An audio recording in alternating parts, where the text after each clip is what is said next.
This story is about Sankapaya, a very strict old-school Brahmin father from Malnad, Karnataka. He thinks he can control his land and his family with absolute power, but by the end his massive ego is completely crushed into powder. Here is the entire story broken down step by step. 1. Full-on family drama on the veranda. The story begins right in the middle of a massive family fight. The son, Narayana, is standing on the veranda looking like a total city boy. Hair combed back, fancy scarf around his neck and bidis in his pocket. He is loudly talking back to his father.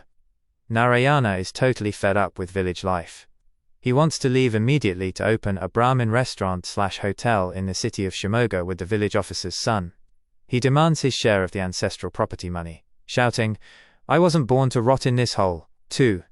Why the family is furious with the father. While the father is fuming outside, the mother, Sitama, and the son are inside the kitchen washing their dirty linen. Sankapaya has ruined the family financially because of his stubborn pride. The orange madness. He took a massive 20,000 rupee loan, and even pawned his wife's wedding gold jewelry just to plant an orange orchard. The whole village warned him that oranges wouldn't grow in that soil. 6 years have passed, and not a single orange has grown. The widowed daughter, his daughter Lakshmi, became a widow just 6 months after her marriage and returned home. Village customs back then were terrible to widows, but Sankapaya allowed her to keep her hair long. However, when her husband died, he didn't shed a single tear, he just walked straight into his orange grove. The family thinks he is completely heartless, and cares only about his land. 3. The father's inner world. Sankapaya refuses to give his son a single paisa. For a proud Brahmin, selling food in a restaurant is degrading.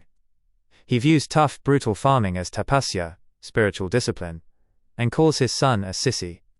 Deep down he actually loves his daughters. He hallucinates about making 5,000 to 6,000 rupees from his crops, clearing his debts, and gifting Lakshmi a silver medal he won for being the district's best farmer to make her happy. But because of his stiff personality, he can never show affection. He only knows how to shout and command. 4. The 3 shocks that break him completely. To escape the tension at home, Sankapaya walks out into the forest and his fields. But reality deals him 3 heavy blows back to back. Shock 1, the tiger. He looks down into a deep pit in the forest and sees a fierce tiger resting there. Instead of running away in fear, his ego goes wild. He thinks, yes, one should live powerfully and fearlessly like a tiger. He starts daydreaming a crazy fantasy about performing a bloody puja to goddess Durga, becoming all-powerful, throwing his wife out and making his orange grove magically bloom. Shock 2, the elephant rampage. He snaps out of his daydream, walks into his garden, and gets a massive reality check. A wild elephant has attacked his land. His beautiful areca nut trees and banana plants are completely uprooted and destroyed. To make it worse, his servant Kariya is lying on the porch, fully tight, drunk on toddy, snoring away amidst garbage. Shock 3, the ultimate betrayal. Dazed by the boiling afternoon sun, he loses his way in the thick grass. Suddenly, he witnesses an unbelievable sight. His widowed daughter, Lakshmi, is lying down and romantically embracing Kitta, the village officer's son, in the shade. This completely shatters him. The daughter he thought was pure, traditional, and suffering at home, is secretly having a love affair. His patriarchal pride turns to ash. 5. The sad, lonely ending. Right after this final shock, the village officer, Shanbhog, meets him on the path and casually drops some news. Hey Sankapaya, you know that tiger in the pit? A hunter came from behind and shot it dead. Hearing that the tiger is dead, Sankapaya realizes his own fierce pride is also dead. He stops fighting, stays completely quiet, and walks straight to his creditor Krishna Bhatta. 6 months later, Sankapaya has surrendered completely. He sold his ancestral house and his beloved garden to pay off all his debts. He sent his wife, son and daughters away to Shimoga so they could run their restaurant.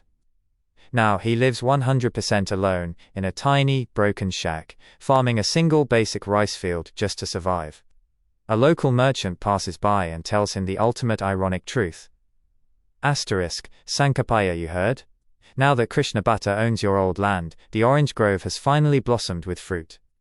The story ends on a very heavy, dark note. It is a no-moon night, Amavasya. The proud old father doesn't even have the energy to light his stove and cook food. He sits alone on his dark veranda, weeping silently for his family and his little daughter Shanta, with only a stray cow standing near him in the pitch black. The main lesson. Theme. You cannot force nature or people to follow your rigid, egoistic rules. The father tried to control the soil, forcing oranges to grow, and control his family's desires, but in the end, time, nature and the changing generation won, leaving him totally isolated.